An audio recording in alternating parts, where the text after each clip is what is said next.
dándole para su charla. Sí, buenos días. Muchas gracias por la invitación. Es un gusto estar con ustedes. Qué bueno, doctora, que nos haya aceptado. Estamos acá ansiosos esperando de su experiencia. La admiramos bastante, la verdad tiene bastantes admiradores por acá en Perú. Oh, muchas gracias. Siempre me encanta cuando tengo una oportunidad de estar ahí en Perú.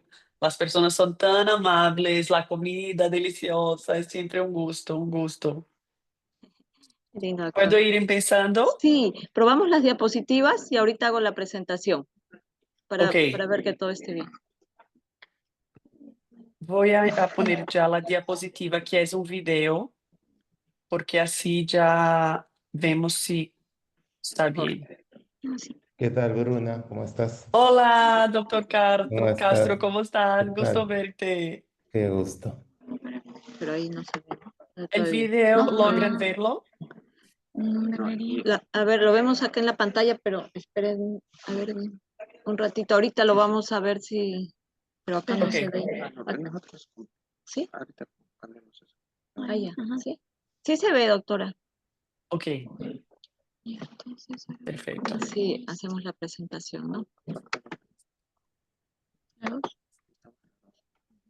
Entonces voy a quitar mi stop share.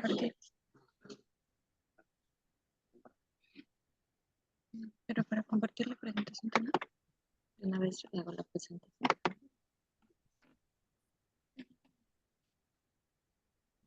Ya.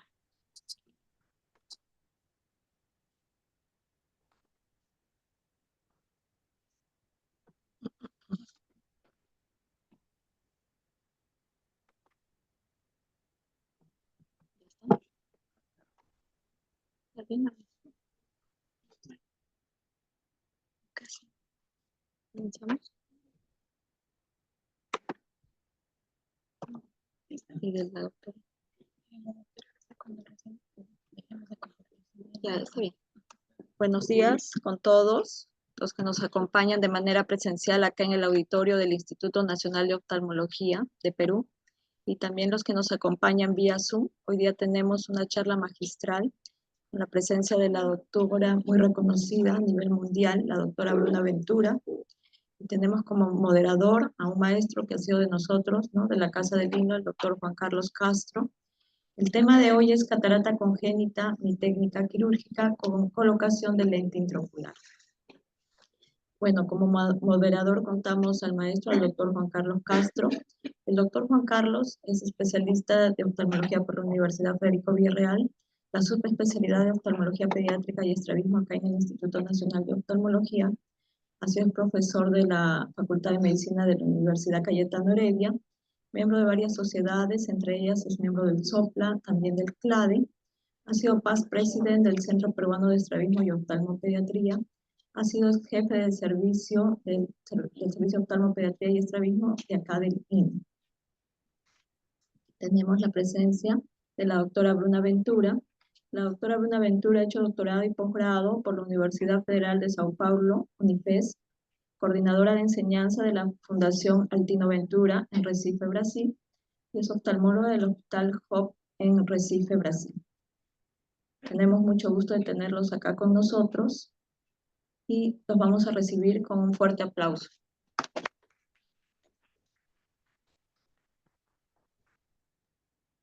Pues muchísimas gracias por la invitación. El doctor Castro, es un gusto estar aquí contigo, Doménica y todos ustedes. Es impresionante la tecnología como aproxima y para mí es un honor tener esta oportunidad de compartir un poco sobre catarata pediátrica.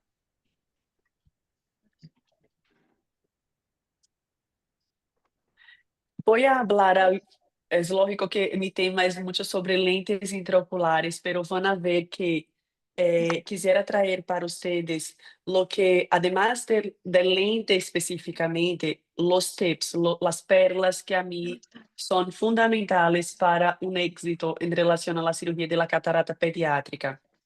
Cuando hablamos sobre catarata pediátrica, muchas veces pensamos que la catarata pediátrica, y cuando hablamos sobre cirugía de catarata pediátrica, pensamos que la catarata pediátrica es un tipo único y la cirugía va a ser exactamente igual en 1000 niños. Y no es verdad. Aquí puse solamente 8 ejemplos de distintas cataratas pediátricas. Aquí tenemos, por ejemplo, la catarata lamelar, que es muy común de tener, pero todas estas son cataratas pediátricas y la técnica quirúrgica que yo voy a enseñarles en general es suficiente para todos estos casos, pero la cirugía en niños siempre exige de nosotros, los cirujanos, que seamos pendientes para este caso específico. Si hay algún ajuste de técnica que necesitamos hacer para tener éxito en este caso específico. Entonces, cuando digo éxito, es en 2 puntos principales. Éxito anatómico, entonces un ojo que fue bien operado, bien cicatrizado, bien manejado en relación a la modulación de la inflamación postoperatoria. Entonces, éxito anatómico y también éxito funcional de visión.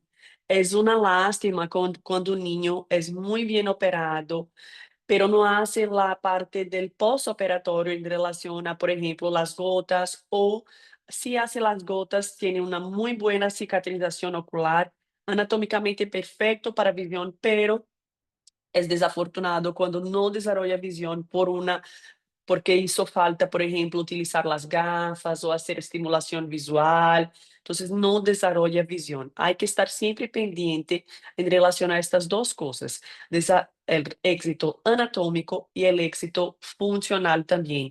Y cuando digo éxito funcional, es mirando realmente para la inmensa mayoría de los niños una visión, una agudeza visual normal para la edad. Entonces aquí les puse un caso clínico de un niño que llegó con percepción luminosa en los dos ojos.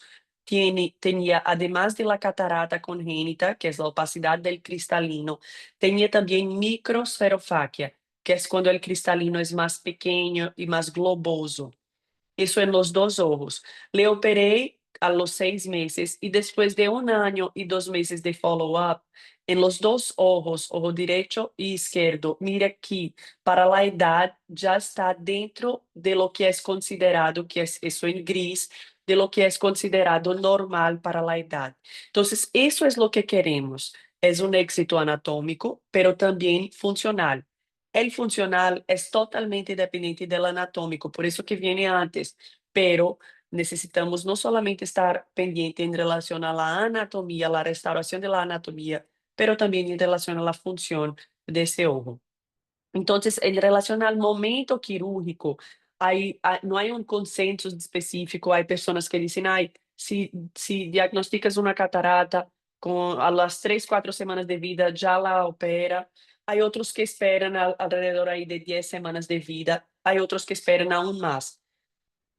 A largo de los últimos 10 años, gracias a Dios, cambiamos.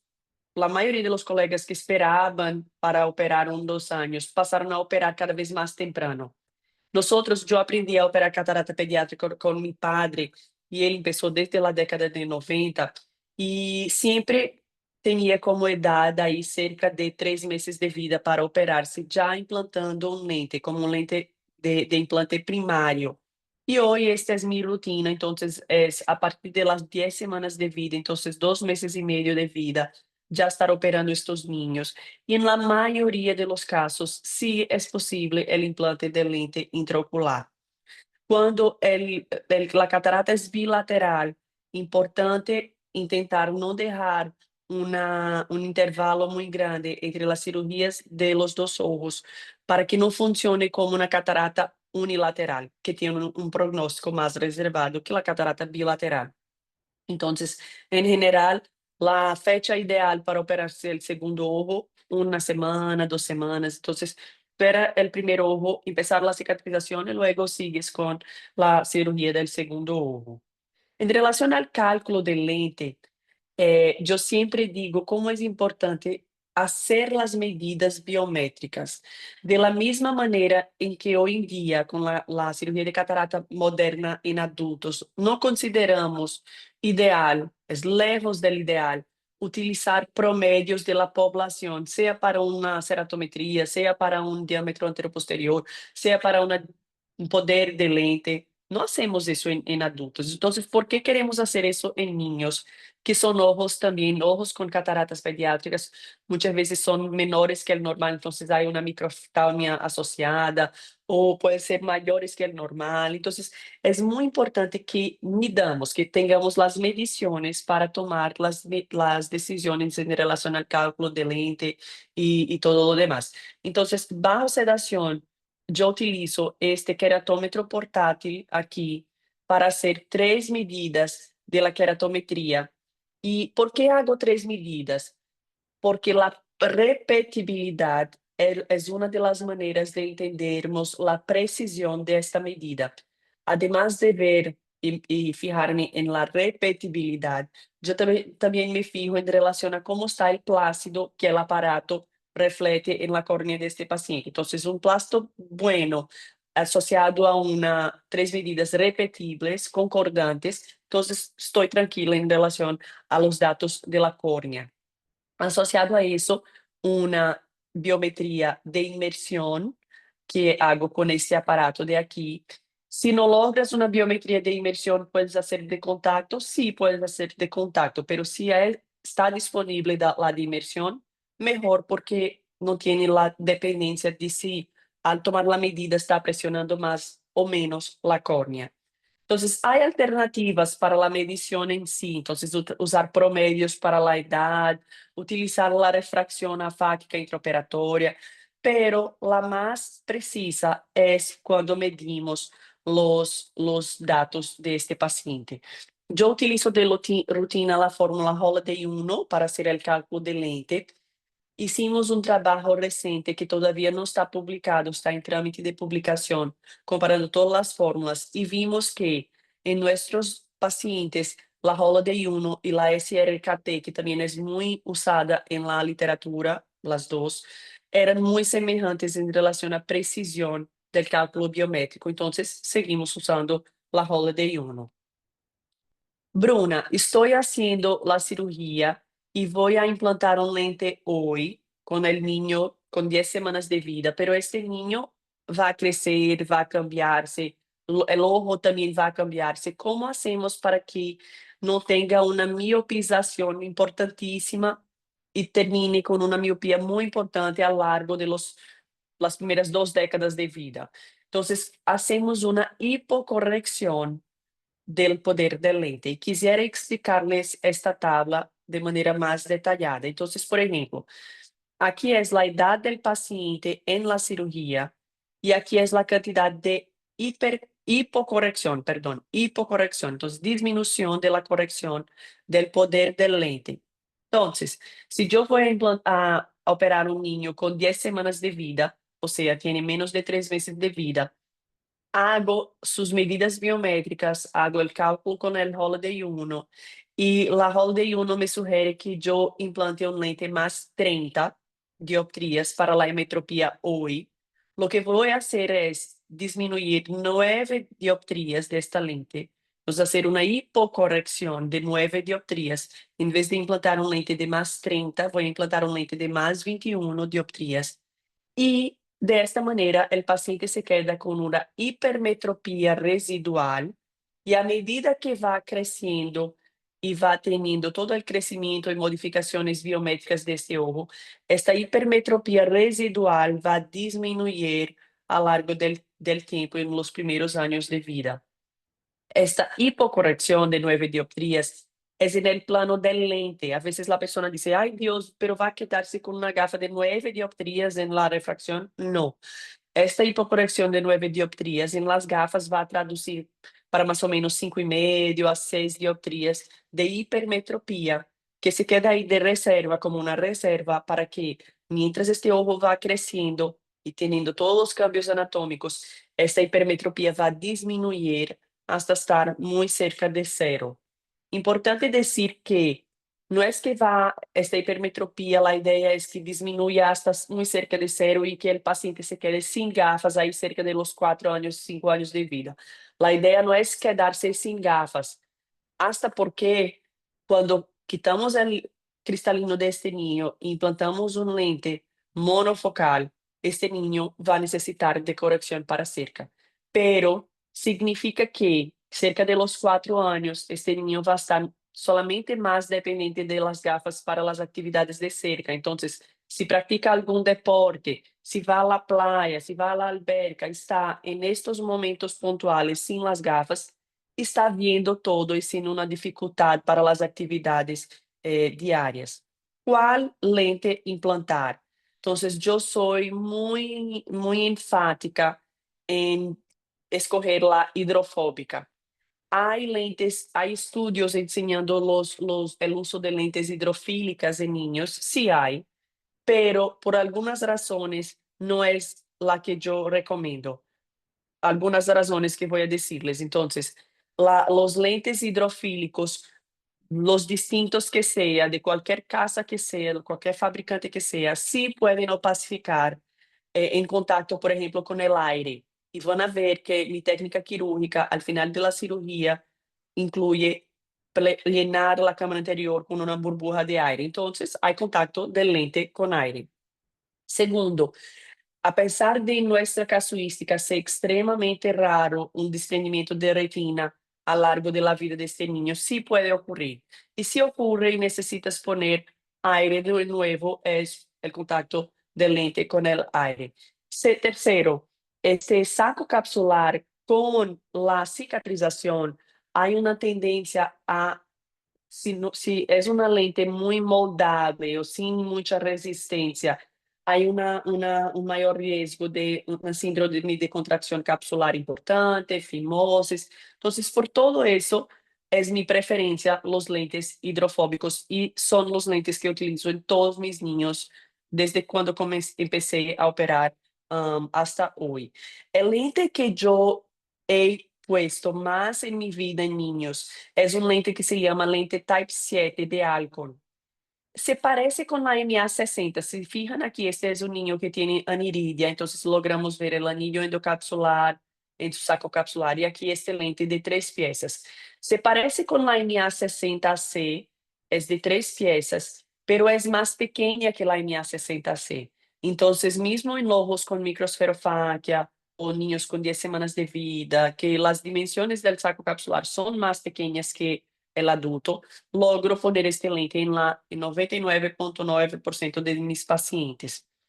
Pero el problema es que, a pesar de Type 7 ha sido comercializada en Brasil durante muchas décadas, ahora dijeron que no van más a comercializar, empezaron el año pasado. Entonces, empecé a cambiar y a utilizar lentes de pieza única hidrofóbicas en los niños, SA60T, la Sensor de pieza única, entonces una hidrofóbica de pieza única.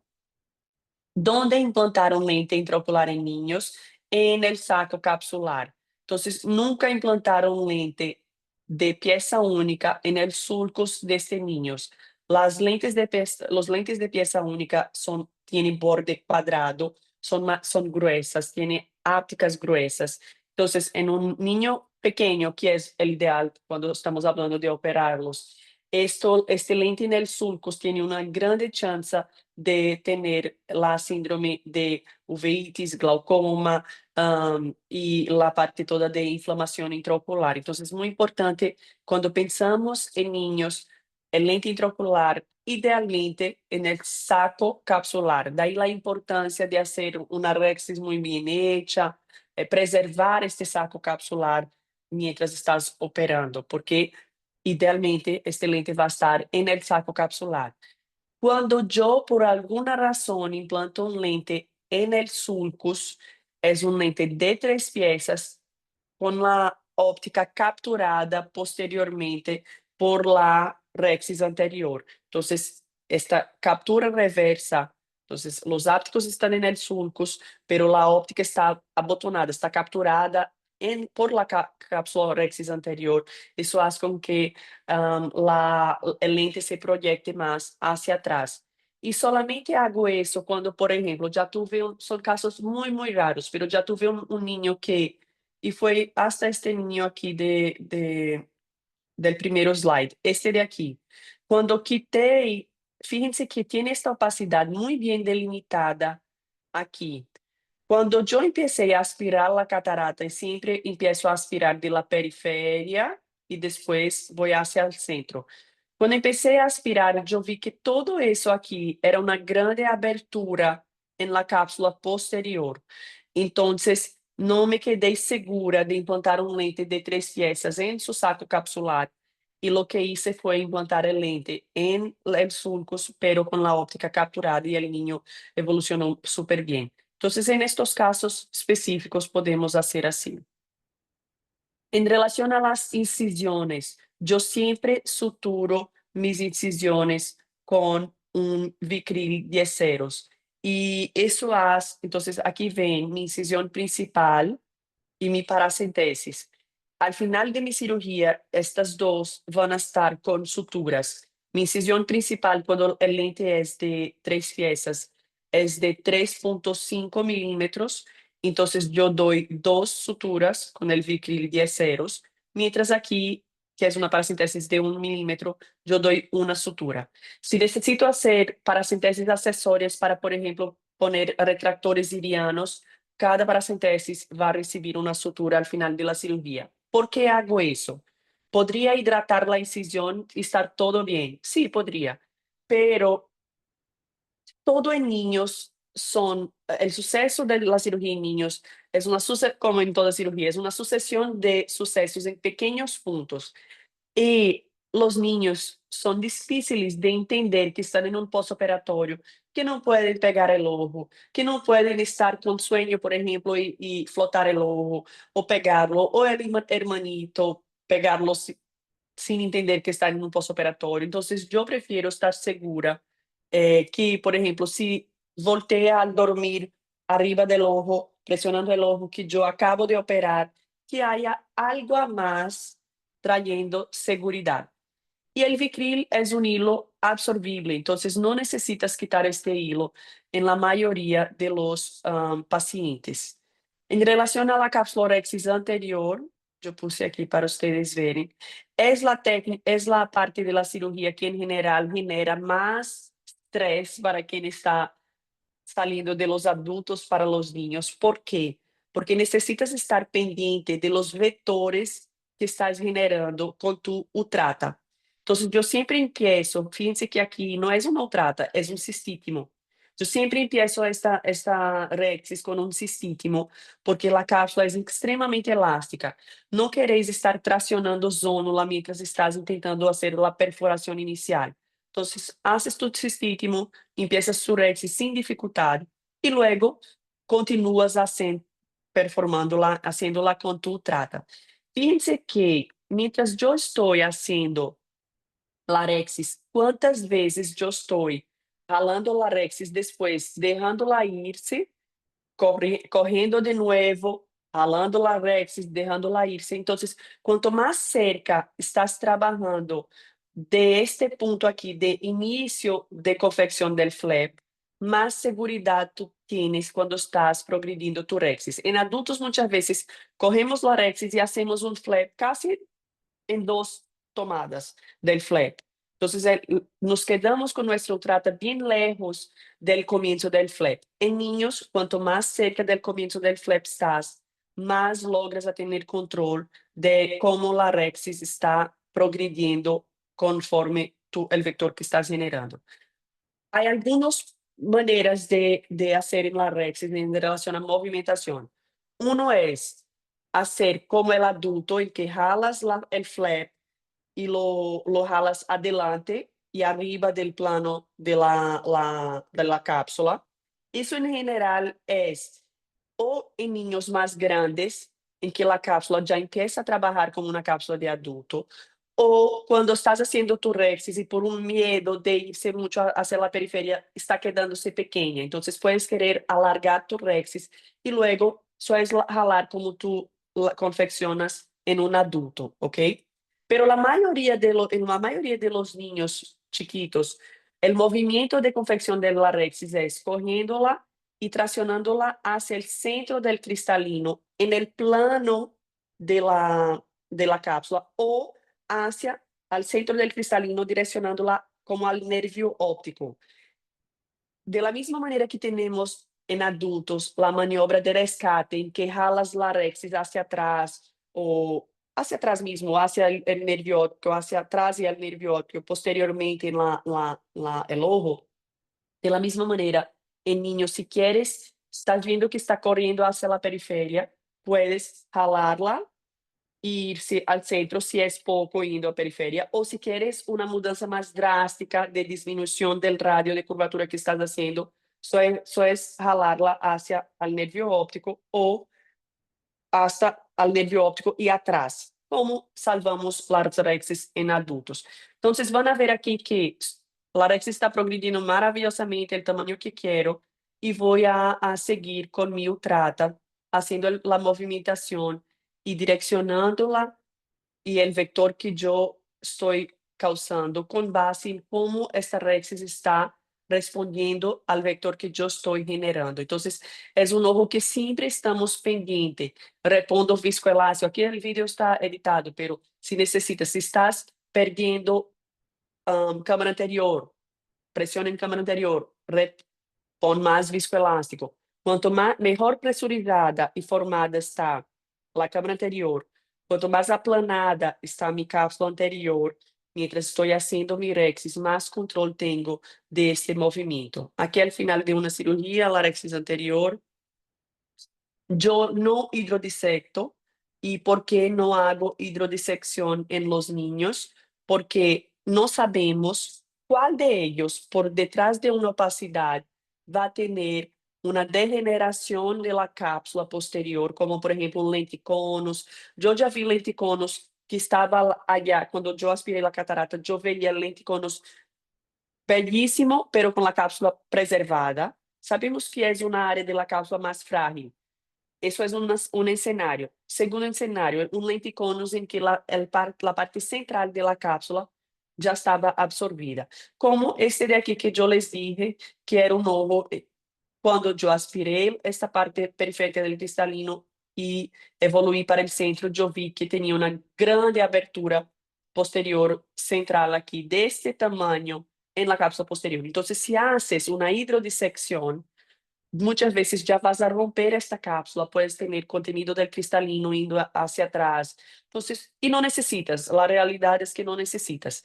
Aquí, uno de los casos de lenticonos posterior, van a ver, qué interesante, esto es al momento de la cirugía.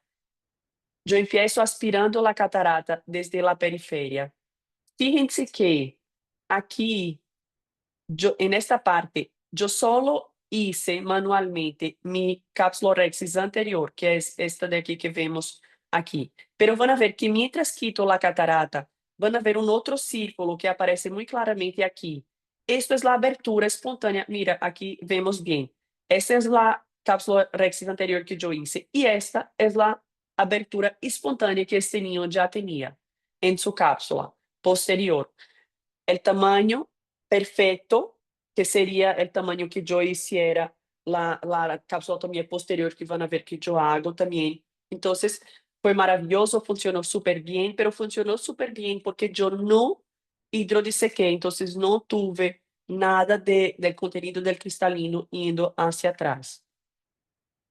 El anillo endocapsular de tensión ponemos de rutina también en todos nuestros pacientes. Solo no implanto anillo en casos como este de que enseñé aquí, en que ya tenemos una abertura de la cápsula posterior. Entonces, o una fragilidad de la cápsula, como por ejemplo puntos de fibrosis. Estos casos no implantamos anillo endocapsular, pero en los demás sí. Y fíjense aquí en estas dos fotos la diferencia. Este es un ojo que no implanté el anillo endocapsular. Este es un ojo que sí implanté el anillo endocapsular. Fíjense aquí, como el anillo endocapsular expande el saco capsular 360 grados, él hace con que no haya una ovalación del saco capsular, como vemos aquí. Entonces, aquí sé que en un meridiano hay una relaxación de zónula, mientras que en el otro hay una cierta tensión mayor en la zónula, que se torna desnecessaria cuando ponemos el anillo endocapsular, en que el saco capsular está todo expandido y la zónula está toda preservada y en su estado de relajamiento, no hay un estrés mayor que eso. La otra grande ventaja del anillo endocapsular es que acuerden que ya mencioné la contracción que mucha sacular con la cicatrización, que muchas veces es asimétrica. Entonces, en los estudios, los papers, cuando van a leer en la literatura, a veces enseñan descentración del lente, lente tiltada de maneira importante. Não vemos isso de descentração da lente com a largo de los muitos anos que acompanhamos estes niños. E creio que seja muito por el anillo endocapsular que estamos poniendo, entonces disminuye la chance de este saco capsular lograr una contracción efectiva y asimétrica, causando un deslocamiento de este lente intraocular. En relación a la rexis posterior y la vitrectomía anterior, hacemos de rutina en los pacientes, entonces aquí vemos la rexis posterior siendo hecha. Yo hago la rexis posterior con un cauterio de radiofrecuencia, que es este que están viendo aquí, y el cauterio de radiofrecuencia abre de manera muy controlada, del tamaño que quiero, circular esta cápsula posterior, y luego sigo para hacer la vitrectomía anterior. Primero, sin infusión. Entonces, si se fijan aquí, la vitrectomía que yo estoy enseñando en este video es sin infusión, solo barra viscoelástico. Es así que yo empiezo, quito bastante el vítreo de toda la parte posterior de la cápsula posterior y luego, después pongo la infusión y completo mi rexis vía anterior. Es muy importante estos pasos de rexis posterior y vitrectomía anterior para disminuir la chance de una opacificación secundaria del eje visual a lo largo del tiempo en estos pacientes. Si operas un niño de 3 meses o 1 año, 2 años, y no haces la cápsula rexis posterior, la vitrectomía anterior, en poquísimas semanas la cápsula posterior estará con una opacificación muy importante, entonces vas a tener que reoperar este paciente. Entonces ya hacemos de manera primaria en todos nuestros pacientes abajo de 5 años y en los pacientes arriba de esta edad, cuando son pacientes que no colaboran con un YAG laser. Si colaboran con un YAG laser, puede quedarse para después de la cirugía. En relación a la modulación de la inflamación postoperatoria, eso es un punto muy importante. Y aquí tenemos mi resumen, vamos a decir así, de cómo yo hago para modular la inflamación en estos niños.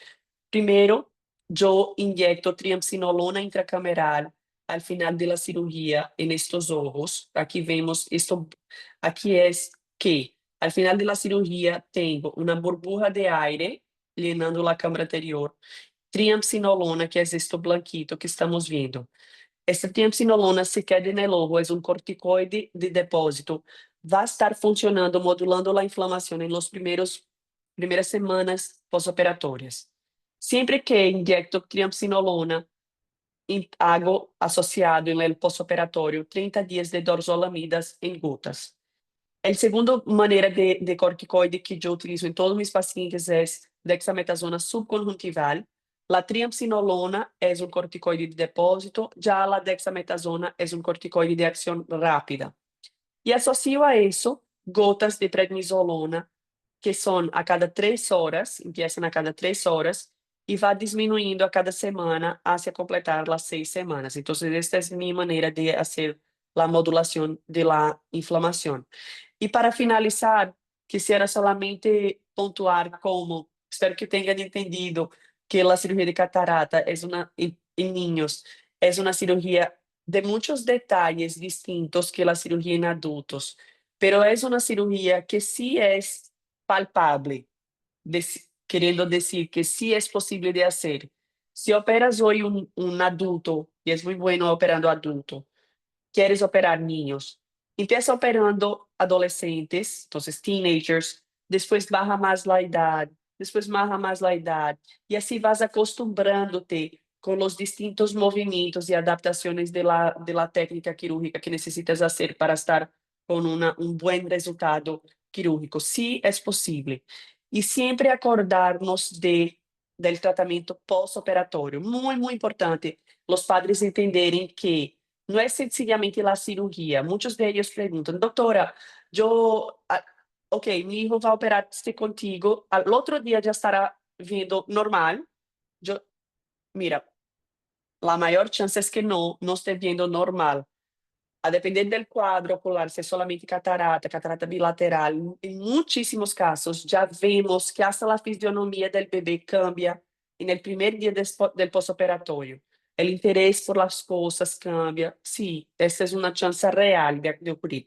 Pero nunca vai estar com sua visão final já no primeiro dia de pós-operatório, a não ser que haya sido uma catarata pediátrica desarrollada com 3, 4, 5 anos de vida depois de toda uma primeira infância de desenvolvimento normal. Então, é muito importante os padres entenderem que necessitam fazer o tratamento pós-operatório de gotas religiosamente até o final. Fíjense que o corticoide são 6 semanas. Os outros gotas que eu utilizo é um midriático durante 15 dias, o ciclomidrim, midriacil, durante 15 dias, para manter 2 vezes por dia, para manter esta pupila em movimentação e desta maneira evitar cinetes posteriores. Utilizo o antibiótico durante 15 dias também, 4 vezes ao dia. É corticoides que les dije, começando a cada 3 horas, diminuindo a cada semana. E a dorzolamida, 2 vezes por dia, 30 dias, quando hago a triamcinolona, que é a maioria dos pacientes. Y entonces entienden que es muy importante, esencial, crucial. Yo les digo, si no haces las gotas correctamente, la chance de estar cierto es la chance de ganarnos en la lotería, en la lotérica. Es muy, muy difícil. Puede ocurrir, pero no vamos a amanecer todo el día y no ir a trabajar pensando que vamos a ganar en la lotería.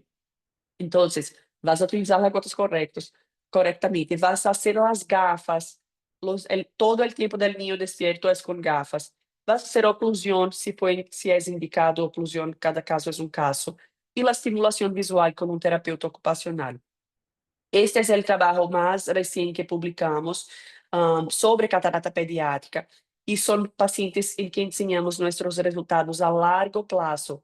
Então, um promédio aí de 8 anos de follow-up, então é um trabalho bem interessante, ensinando como é um pouco de nossa técnica quirúrgica aqui, em sentido de resultados.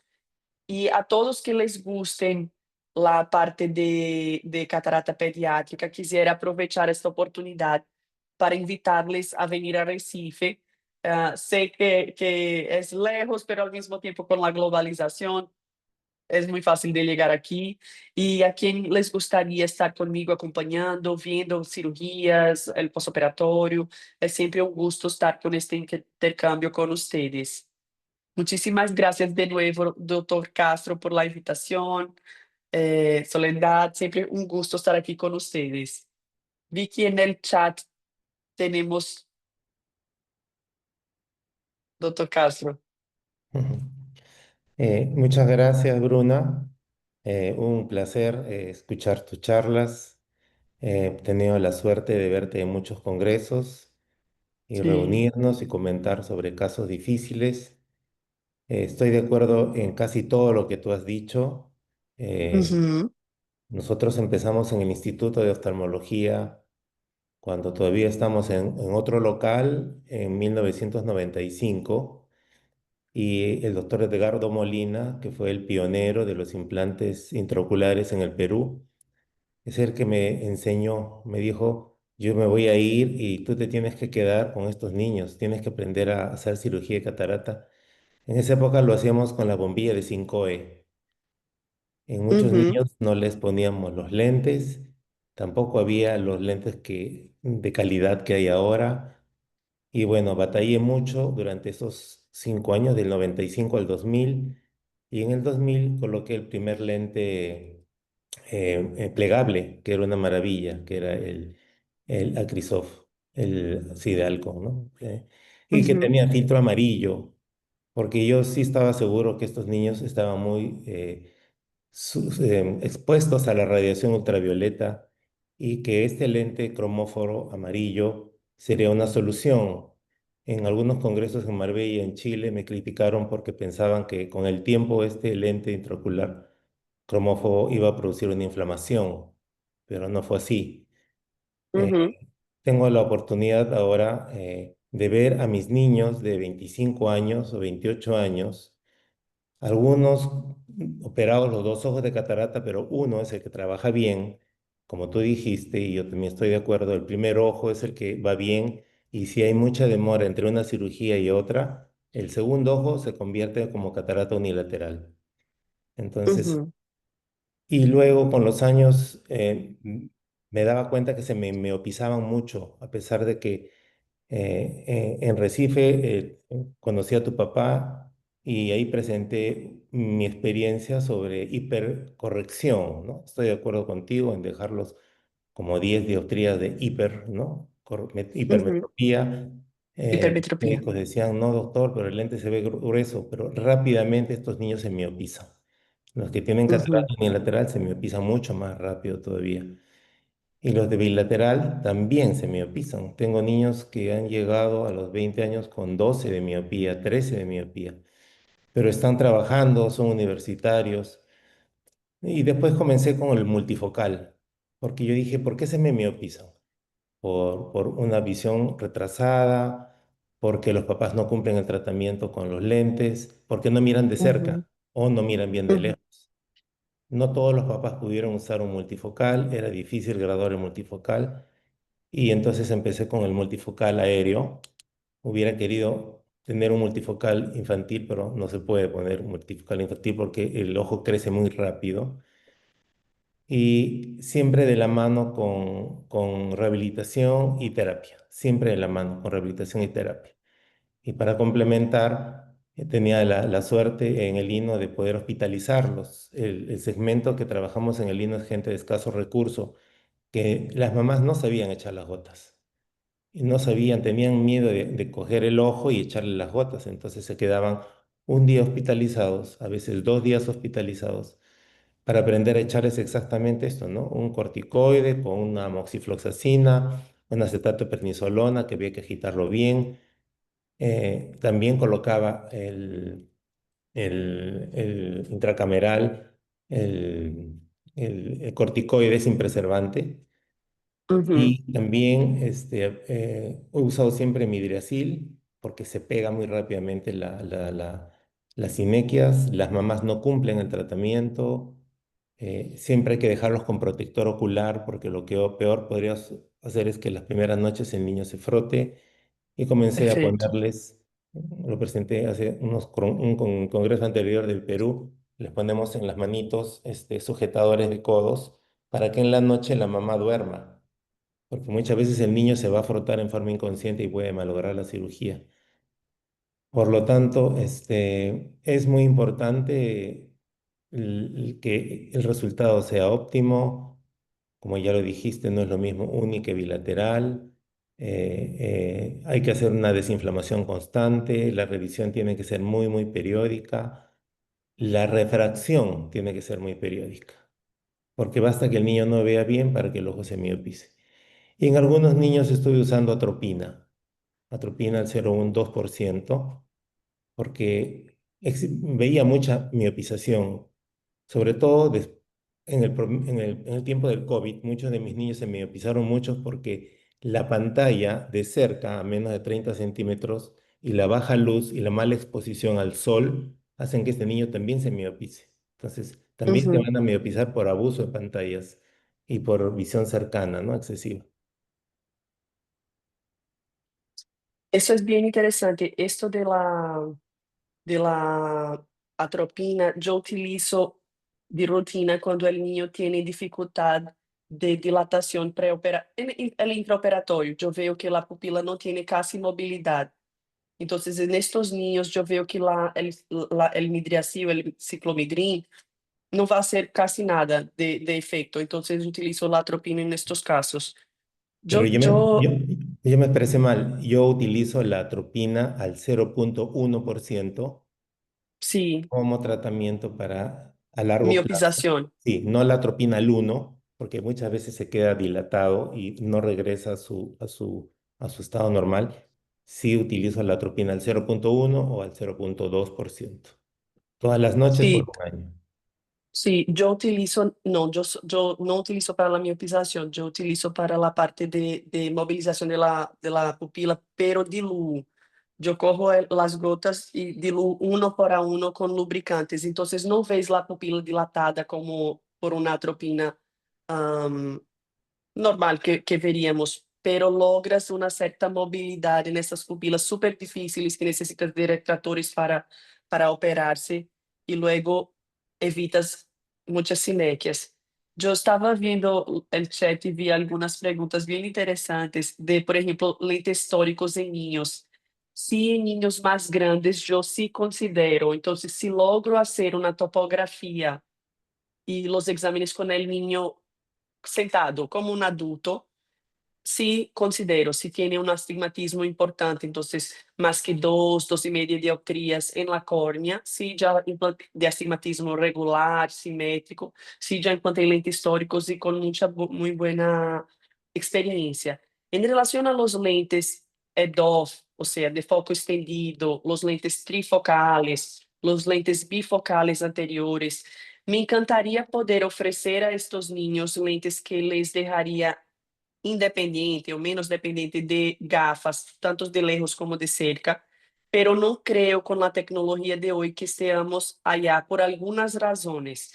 De entre ellas es que este niño va a tener mucho cambio de la refracción a lo largo de la vida. Y sabemos que si operas un niño y un adulto y pones un lente trifocal, un lente de foco extendido y tiene una metropía importante, eso le quita mucho calidad visual y cantidad visual. Entonces, prefiero que implante un lente monofocal, corrija la metropía residual y la presbiopia con gafas y tenga una imagen nítida para ayudarle a desarrollar visión que al revés. Entonces, estos son algunos puntos. El otro punto es que estos lentes, por lo menos las de foco extendido antes de la Pure C, que es la nueva de Johnson, y los trifocales, así como los bifocales, necesitas centrar esta lente para que funcione, que esté bien centrado, lo más centrado posible. Entonces, con el tiempo sí puedes tener este lente a depender del saco capsular del niño, descentrando un poco. Entonces, por estas razones, yo prefiero quedarse en las monofocales.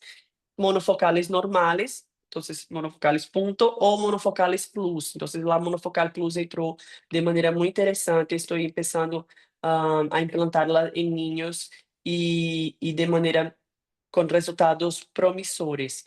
Me preguntaron aquí también en relación a microsferofaquia, perdón, en relación a microftalmia, cuál es mi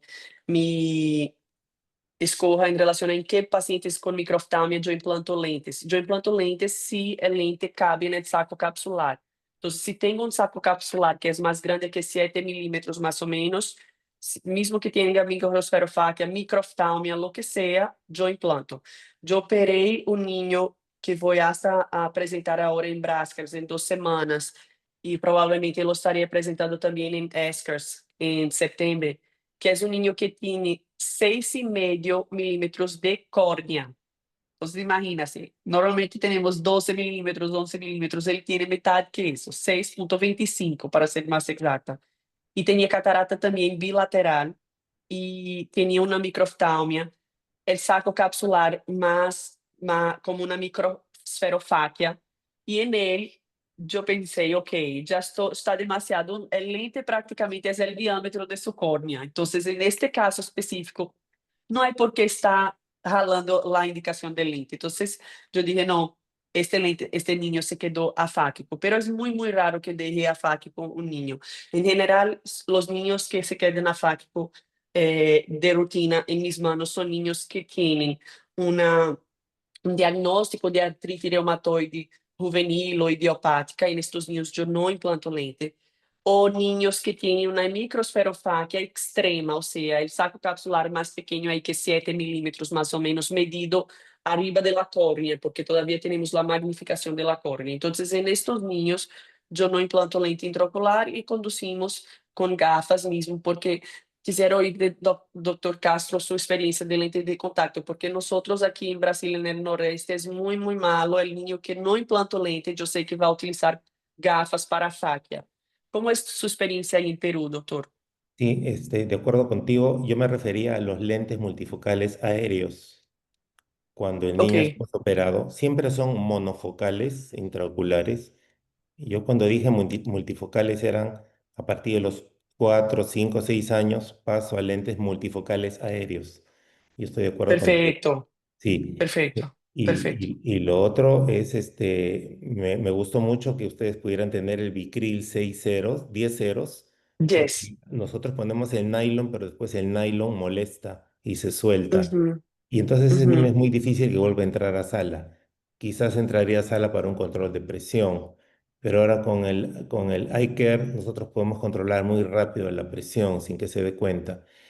Perfeito, Yo, al igual que tú, en el más del 90% de mis pacientes quedan con lente intraocular. Casi todos, perfeito. excepto algún paciente que te comenté que tenía microesferofaquia y te decía, Bruna, ¿qué hago? Cómo hago para meter ese lente en un saco tan pequeñito? Y alguna vez se nos ocurrió cortarle las patitas a las Sim, cuerdas y ponerle solamente el cuerpo del lente porque encajaba perfecto, pero bueno, ese paciente se perdió.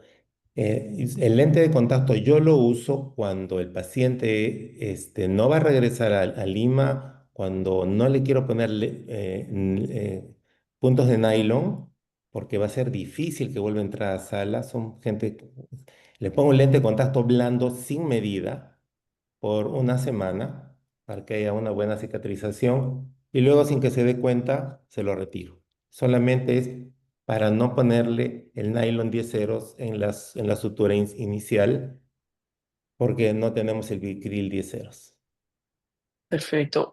E um ponto que mencionaste, doutor, que é bem importante, é que a triamcinolona, mencionaste o corticoide intraocular, eu creio que seja a triamcinolona. Então, a triamcinolona é importante dizer que a que utilizamos é sem conservantes. Então, para que todos sepam, é muito, muito importante que não utilices com conservantes que sim é tóxico para alguns tecidos intraoculares, como por exemplo a retina.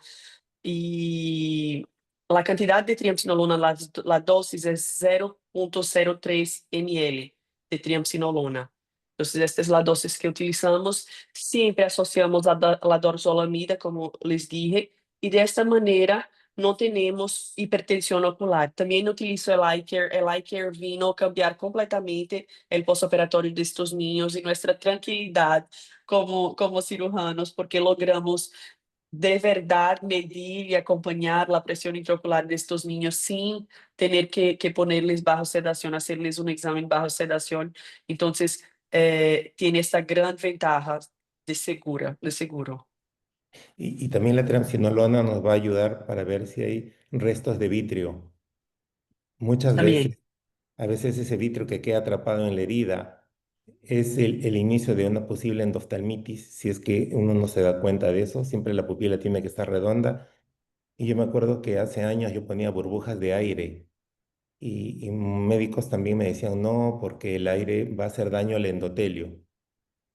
Se comprobó que no era así, pero sí pienso, que me he quedado pensando muy bien en lo que me dijiste, que hay algunos lentes que van a reaccionar de repente con el lente, por el aire, ¿no? Ujú, Yo ujú, tengo algunos pacientes que ya después de 20 años o 28 años, ese lente se opacifica, ligeramente se opacifica el lente intraocular, porque yo pienso que estos lentes intraoculares en la mayoría de las fábricas ha sido creado para gente que tiene 60 años, 70 años y va a vivir 20 años más, 25 años más, 30 años más, pero estos niños van a vivir 40 años más. Entonces, sí, no sí. sabemos cómo va a ser el comportamiento de O esos 100 lentes. años más, 90 años más los que Así es. operaban pequeños. Y entonces habría que ver, ¿no? Porque sí he visto algunos lentes ligeramente opacos y no sé si decirle, hacerle un recambio, ¿no? De repente de lente y ponerle ya un lente más adecuado, pero eso es lo que estoy viendo en el futuro, ¿no? Y en realidad, como tú dijiste, el reflejo rojo es muy importante.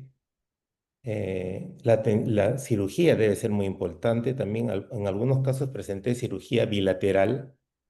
Es decir, Ujú, el niño se opera los dos ojos al mismo tiempo en determinados casos. El mismo día se opera un ojo, uno saca todo el material y empieza el otro ojo como si fuera otra cirugía. Y así puedo optimizar recursos de estos pacientes que no pueden comprar dos viscoelásticos, que no pueden comprar dos suturas y que se hospitalizan una sola vez, porque cuando los mando a regresar para la siguiente cirugía, como viven lejos, viene después de 6 meses o después de 7 meses y ese ojo ya empezó con estrabismo o con nistagmos, ujú, porque es como si fuera una catarata unilateral. No es en todos, es sí. muy estresante, ahora ya no lo hago, quizás cuando era más joven era más impetuoso y sí lo hacía.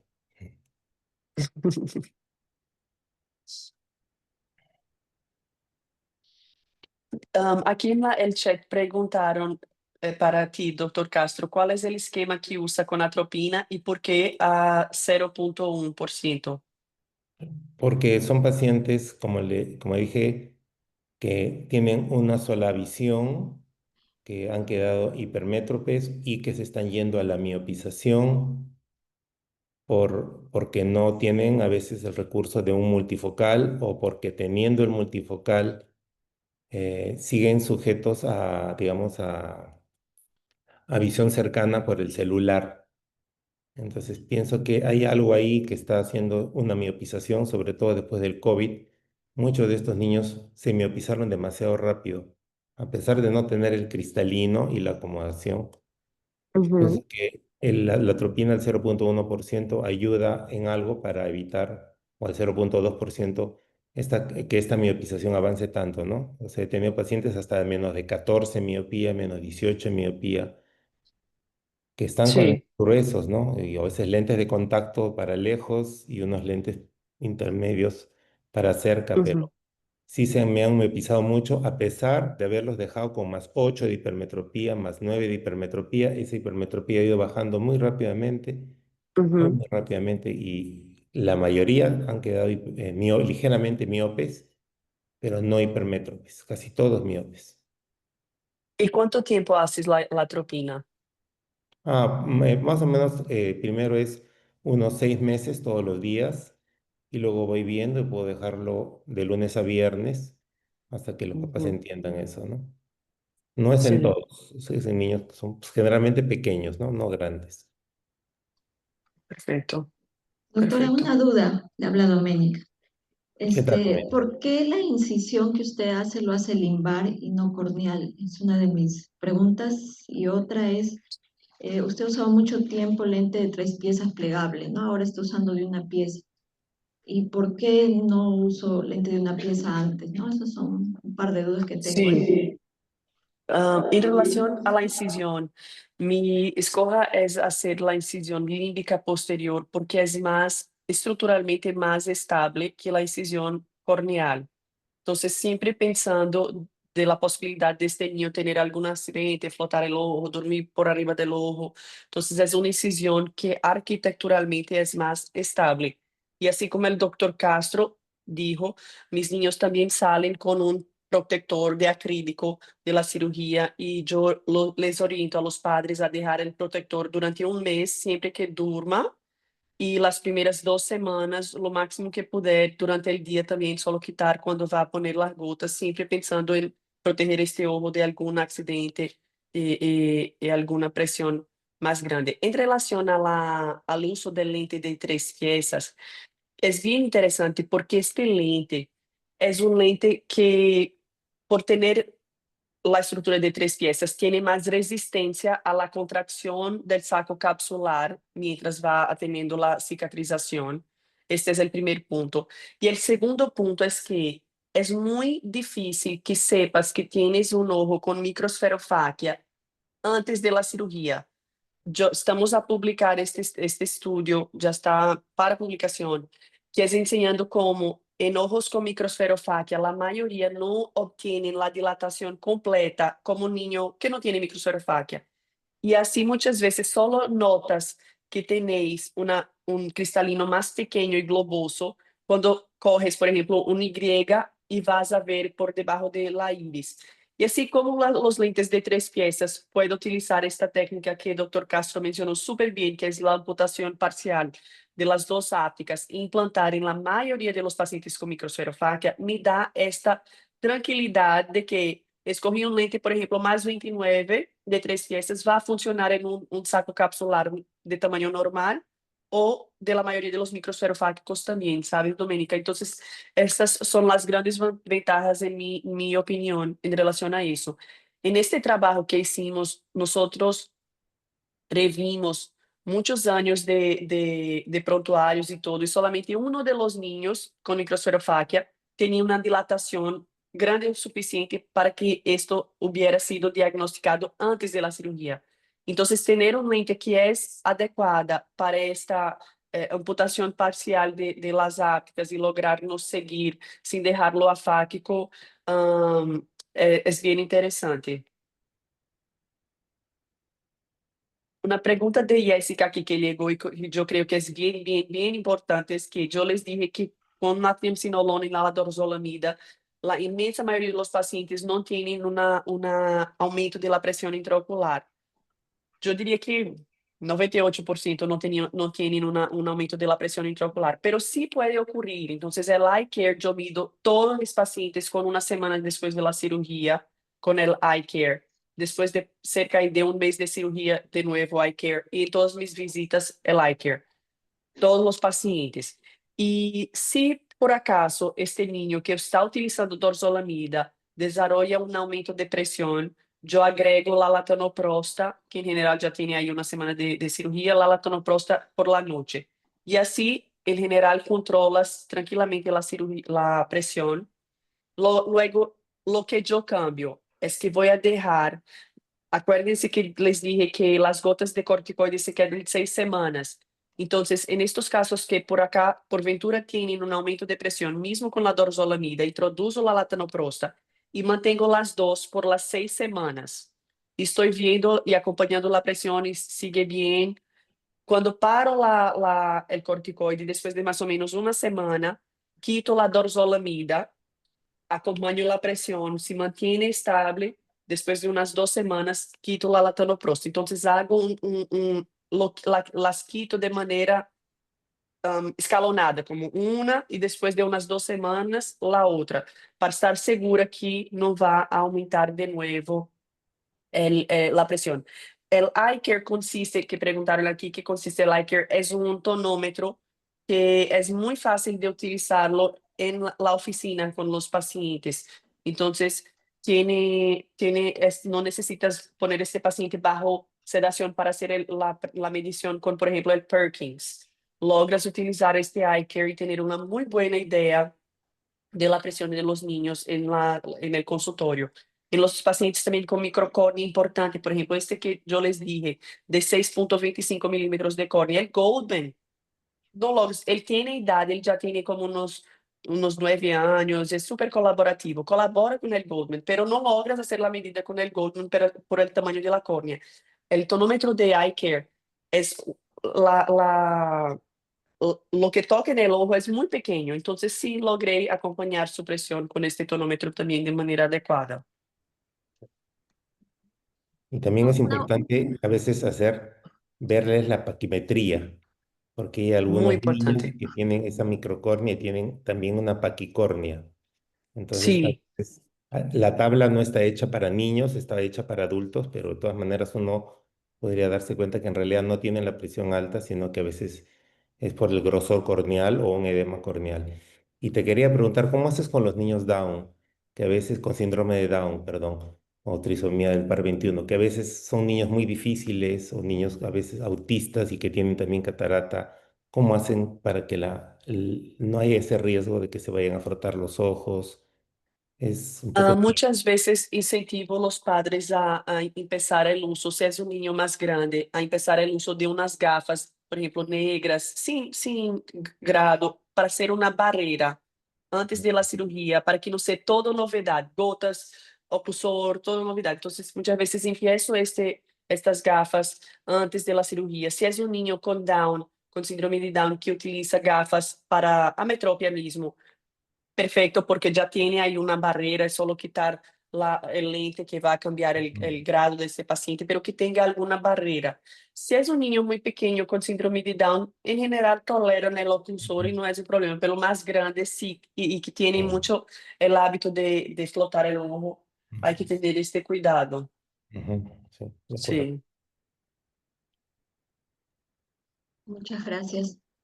Una última pregunta. En cuanto al protector ocular, como son ojos tan pequeños, por ejemplo, acá en el instituto tenemos los oclusores, o sea, los protectores solo como para adultos. ¿Alguna recomendación para lograr que el niño operado de 1 o 2 años que está caminando, se puede caer, tengamos mayor protección o mayor seguridad de que va a estar bien cubierto el ojo, ¿no? Uhum. El protector que yo utilizo es el de adultos también. Y en general no es un problema de coordinar, vamos a decir, la posición. Lo único es que cuando es bilateral, por ejemplo, y operas con una semana de diferencia, muchas veces lo que yo digo a los padres es que incline un poco como un puzzle para que encuentres la posición en que los dos puedan estar ahí protegiendo los dos ojos, principalmente ahí cuando esté dormindo y todo. Los niños que están aprendiendo a caminar, o sea, que aún están en la fase de caer mucho, yo les digo, mira, pasen unos 15 días no estimulando que camine, porque si chocar contra el ojo puede ser algo muy malo. Y cuando tenemos un trauma en el postoperatorio, muchas veces ya no trabajamos con el mismo pronóstico visual de la cirugía inicial. Eso es lo que siempre estoy diciéndoles. Si tenemos un problema por una inflamación mal controlada por uso malo de gotas y necesito reoperar un ojo, esta segunda cirugía tiene un pronóstico totalmente distinto del primero. Entonces, eso en general hace con que los padres entiendan y se involucren en este postoperatorio porque saben que es la chance de la vida de este niño para que vea mejor, ¿sabes? Hay algunas casas hindú que tiene protector pediátrico, porque estos protectores que usamos nosotros son protectores de adultos, pero hay el protector pediátrico que lo he visto en algunos meetings y hay una casa hindú que sí los tiene, estos protectores pequeños que son para niños de 6 meses, 1 año, 2 años. ¿Sí?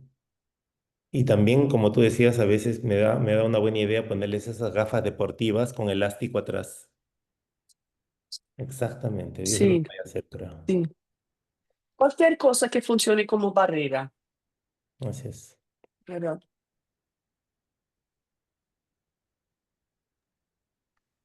Bueno, doctor Castro y doctora Bruna, creo que hemos acabado.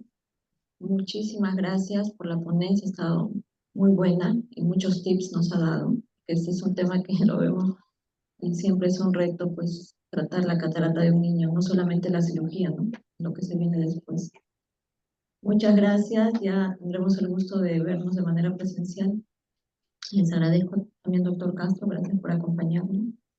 Y hemos dado por finalizar esta sesión. Los esperamos el día de mañana, que también seguiremos con el tema de catarata congénita. Muchas gracias. Gracias. Muchísimas gracias por la invitación. Doctor Castro, un gusto estar contigo aquí hoy y con Gracias, todos. Bruna. Muchas Saludos gracias.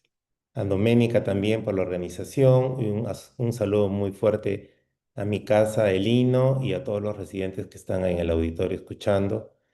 Los extraño mucho y estoy muy agradecido de mi casa que me formó desde 1990. Siempre la recuerdo y la llevo en mi corazón. Saludos al doctor Mantilla que también me está escuchando y a todos los colegas que están ahí en el auditorio. Un saludo para tu papá y para tu mamá, Bruna. Gracias, gracias. Gracias, Doménica, por la invitación. Un gusto estar con ustedes. Buen jueves por ahí. Bye, bye. Muchas gracias. Nos vemos.